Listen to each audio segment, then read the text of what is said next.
नमस्कार मित्रांनो. जर रक्तातील कोलेस्ट्रॉल वाढत असेल तर शरीर आधीच आपल्याला हे 5 संकेत देत असते. आजच सावधान व्हा. कारण आजकाल प्रत्येक दुसऱ्या व्यक्तीच्या रिपोर्टमध्ये आपल्याला कोलेस्ट्रॉल वाढलेले मिळत आहे. अनेक लोक जसे आपल्या रिपोर्टमध्ये 300 ते 400चा आकडा पाहतात तर सर्वात आधी घाबरून जातात आणि विचार करतात की आता काहीतरी मोठा आजार होणार आहे. पण सत्य हे आहे की घाबरण्यापेक्षा आपल्याला त्यावर योग्य माहिती असणे खूप जास्त गरजेचे आहे. कारण कोलेस्ट्रॉल वाढणे धोकादायक हे नक्कीच आहे, पण योग्य वेळी समजल्यास यावर नियंत्रण मिळवणे देखील आपल्याला शक्य आहे. सर्वात आधी हे समजणे जास्त गरजेचे आहे की कोलेस्ट्रॉल कोणताही आपल्यासाठी शत्रू नाही आहे. हे एका प्रकारची चरबी आहे जी आपल्याला यकृताद्वारे बनवली जाते आणि शरीराच्या अनेक महत्त्वाच्या कामात आपल्याला मदत देखील करत असते. जसे पेशींची भिंत बनवणे, हार्मोन्स तयार करणे आणि व्हिटॅमिन डीच्या निर्मितीत मदत करणे. पण जेव्हा याचे स्तर खूप जास्त वाढते तेव्हा ते शरीराला नुकसान पोहोचवू लागते, विशेषतः जेव्हा ते 300 ते 400च्या वर जाते. अनेकदा याचे कारण फक्त खाण्यापिण्याचे नसते, हे अनुवांशिक कारणामुळेही आपल्याला होऊ शकते. जर कुटुंबात कमी वयात हृदयविकाराचा झटका म्हणजेच हार्ट अटॅक आलेला असेल तर विशेष काळजी घेण्याची गरज असते. आता आपण जाणून घेऊया शरीराच्या 5 मोठ्या ज्या आपल्याला चेतावणी आहेत. त्यामध्ये नंबर 1 आहे डोळ्यांच्या आसपास पिवळे डाग.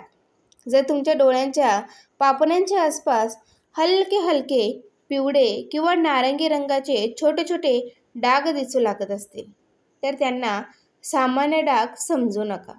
हे त्वचेच्या खाली जमा झालेल्या कोलेस्ट्रॉलचा संकेत आपल्याला असू शकतो. अशा लोकांमध्ये हृदयाच्या आजाराचा धोका अधिक जास्त आढळतो. त्यानंतर नंबर 2 आहे सांधे आणि टाचेवर गाठ. जर बोटांच्या सांध्यांवर किंवा टाचेच्या मागे कडक गाठ जाणवते आणि त्यात वेदनाही होत नाहीत तर याकडे दुर्लक्ष अजिबात करू नका. हे संकेत असू शकते की कोलेस्ट्रॉलचे प्रमाण खूप जास्त वाढलेले आहे आणि ते नसांमध्ये जमा होऊ लागले आहे. नंबर 3 डोळ्यांमध्ये पांढरा घेर.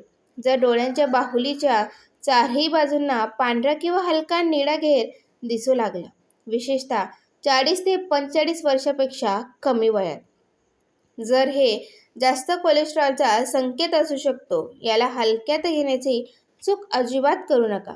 नंबर 4 हातपायात मुंग्या येणे किंवा सुन्नपणा. जर वारंवार हातपायात मुंग्या जाणवत असतील किंवा हातपाय सुन्न पडत असतील तर हे संकेत असू शकते की रक्ताचा प्रवाह व्यवस्थित होत नाही. याचे कारण नसांमध्ये जमा झालेली चरबी देखील असू शकते जी रक्ताचा रस्ता अरुंद करते म्हणजेच बंद करते. नंबर 5 चालताना पायात वेदना किंवा जडपणा जाणवतो आणि आराम केल्यावर ठीक होऊन जाते तर याकडे दुर्लक्ष करू नका. हे गंभीर संकेत देखील असू शकते की पायांच्या नसांमध्ये अडथळा सुरू झाला आहे. आता जाणून घेऊया कोलेस्ट्रॉल वाढल्यावर शरीरात काय होते. जेव्हा कोलेस्ट्रॉल वाढते तेव्हा ते हळूहळू नसांच्या भिंतीवर जमा होऊ लागते, ज्यामुळे रक्ताचा रस्ता अरुंद होऊ लागतो. हृदयाला जास्त मेहनत करावी लागते आणि रक्ताच्या गाठी होण्याचा धोका देखील आपल्यासाठी जास्त वाढतो. हेच पुढे चालून हृदयविकाराचा झटका म्हणजेच हार्ट अटॅक किंवा पक्षाघात, स्ट्रोक याचे कारण बनू देखील शकते. आता बोलूया आहाराची. जर तुमचे कोलेस्ट्रॉल वाढलेले असेल तर तुमचे जेवण फक्त चवीसाठी नाही तर उपचारासारखे असावे. सर्वात आधी जाणून घ्या कोणत्या त्या गोष्टींपासून दूर राहायचे आहे. त्यामध्ये येतं तळलेले पदार्थ जसे की समोसा, कचोरी, पकोडी इत्यादी. पाकिटातील खाद्यपदार्थ जसे की बिस्किट आणि नमकीन, जास्त लोणी, तूप आणि साय, रेड मीठ रेड मीटचे अधिक सेवन, साखर आणि मैद्यापासून बनवलेल्या गोष्टी, या सर्व गोष्टी खराब कोलेस्ट्रॉलला वेगाने वाढवू शकतात. आता जाणून घ्या काय खावे. ओट्स आणि जव, विरघळणारे फायबर देणारे पदार्थ. अक्रोड आणि जवस ओमेगा 3 फॅटी ॲसिडचे चांगले स्रोत मानले जातात. कांदा, हिरव्या भाज्या आणि ताजी फळे जसे की सफरचंद आणि संत्री हे शरीरातून खराब कोलेस्ट्रॉल बाहेर काढण्यास आपल्याला मदत करतात. तेलाची योग्य निवड करणेही गरजेचे आहे. मोहरीचे तेल किंवा राईस ब्रान तेल चांगले पर्याय मानले जातात. दिवसभरात 2 ते 3 चमच्यांपेक्षा जास्त तेलाचे सेवन अजिबात करू नका. जेवण तळण्याऐवजी उकडून, वाफवून किंवा हलके भाजूनच आपण खाल्ले पाहिजे. आता जाणून घेऊया काही सहाय्यक आयुर्वेदिक त्यामध्ये आपल्याला उपाय आहेत. सकाळी रिकाम्या पोटी 1 ते 2 लसणाच्या पाकळ्या घेता आपल्याला येऊ शकतात. रात्री भिजवलेले मेथीचे पाणीही लाभदायक यासाठी मानले जाते. अर्जुनाची साल आणि गुगुळचे सेवन हे डॉक्टराच्या सल्ल्यानेच करा. आता बोलूया जीवनशैलीतील बदलांची, जी दररोज किमान 30 मिनिटे चाला किंवा हलका व्यायाम आपण करू शकतो. सायकल चालवणे ही आपल्यासाठी सर्वात जास्त चांगला पर्याय देखील असू शकतो. खूप जास्त भारी व्यायाम करण्याची आपल्याला गरज नाही. योग आणि प्राणायाम दिनचर्येत सामील करा. ताण कमी ठेवण्याचा आपण सर्वात जास्त प्रयत्न करा, कारण ताण वाढल्यास कोलेस्ट्रॉलही जास्त वाढू शकतं. आज जाणून घेऊया डॉक्टरांकडे कधी जाणे गरजेचे आहे.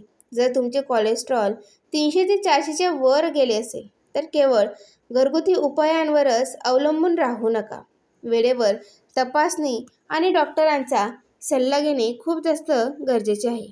स्वतःहून औषध सुरू किंवा बंद करू नका. लक्षात ठेवा, कोलेस्ट्रॉल वाढणे चिंतेची बात नक्कीच आहे, पण योग्य वेळी ओळख आणि योग्य उपचारांनी यावर नियंत्रण मिळवता येणे.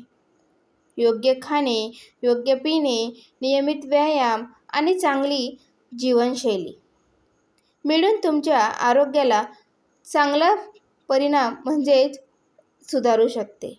तुमचे शरीर आधीच संकेत देते, फक्त त्यांना समजण्याची गरज आहे.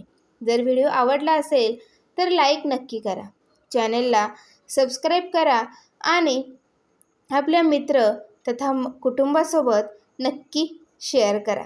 व्हिडिओ पाहण्यासाठी तुमचे खूप खूप मनापासून धन्यवाद. भेटू पुढच्या व्हिडिओमध्ये. तोपर्यंत स्वतःची काळजी घ्या.